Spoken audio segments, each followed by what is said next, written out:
નમસ્કાર ખેડૂત મિત્રો, ફાર્મિંગ વિથ ભરત યુટ્યુબ ચેનલમાં આપનું હાર્દિક સ્વાગત છે।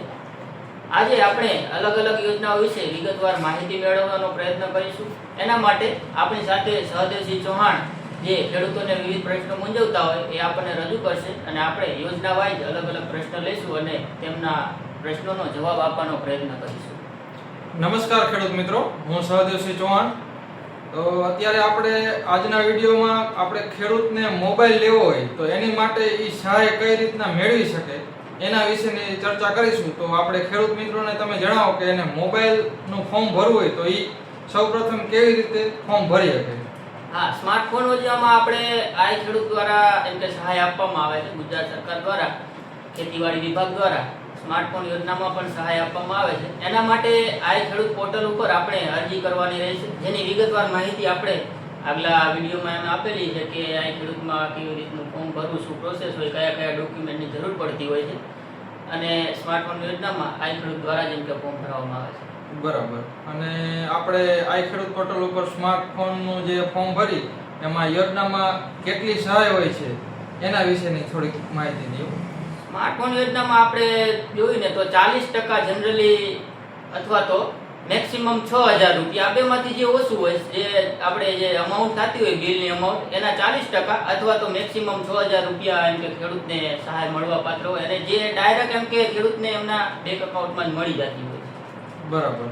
અને આ ખેડૂત મિત્રો જે મોબાઈલ લેવા માંગતા હોય એ કઈ કઈ કંપનીના મોબાઈલ લઈ શકે અને ક્યાંથી મોબાઈલ લઈ શકે અને મોબાઈલ લેવા જતી સમયે એમને કેવા કેવા પ્રકારની કાળજી રાખવી જેથી કરી અને આગળના સમયમાં એમને પાસ થાય તો એને તકલીફ ન પડે?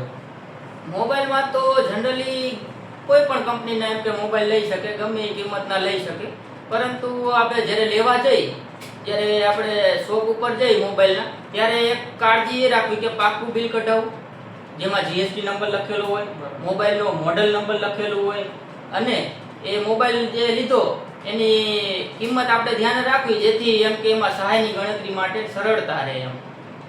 બરાબર। અને આપણે મોબાઈલનું ફોર્મ ભરી દીધું ત્યારે કાંઈ આપણે મોબાઈલનું બિલ કે એ કાંઈ જરૂર નહીં ને?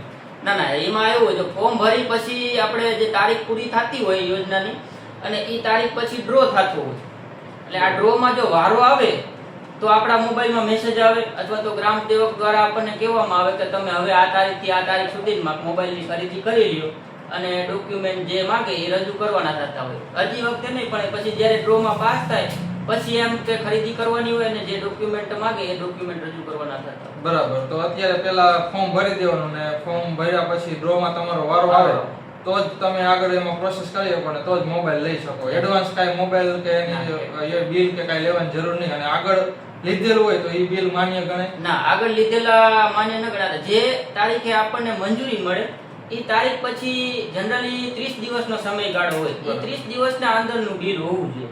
બરાબર। તો આપણને મોબાઈલ માટેનું આપણી મંજૂરી મળી ગઈ તો પછી આપણે ડોક્યુમેન્ટ કયા કયા ડોક્યુમેન્ટ જમા કરાવવા ને કઈ જગ્યાએ જમા કરાવવા? સહાય મળે પછી જે આપણા મોબાઈલ લઈ એનું પાકું બિલ, એના મોડલ નંબરનો સ્ક્રીનશોટ હોય છે અને જે જમીનના 7/8 હોય અને આધાર કાર્ડ, બેંક પાસબુક, આવા ડોક્યુમેન્ટ એમ કે આપણે ગ્રામ સેવક જે હોય એને આપવાના અથવા તો તાલુકા પંચાયત કચેરીએ એમ કે આપી શકીએ। બરાબર।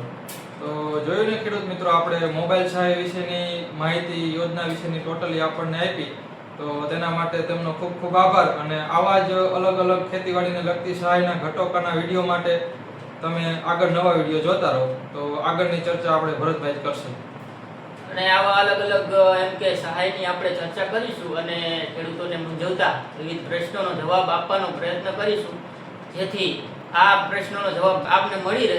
એટલા માટે અમારી ચેનલ ફાર્મિંગ વિથ ભરતને સબસ્ક્રાઇબ કરો, લાઈક કરો। જય જવાન જય કિસાન। જય જવાન જય કિસાન।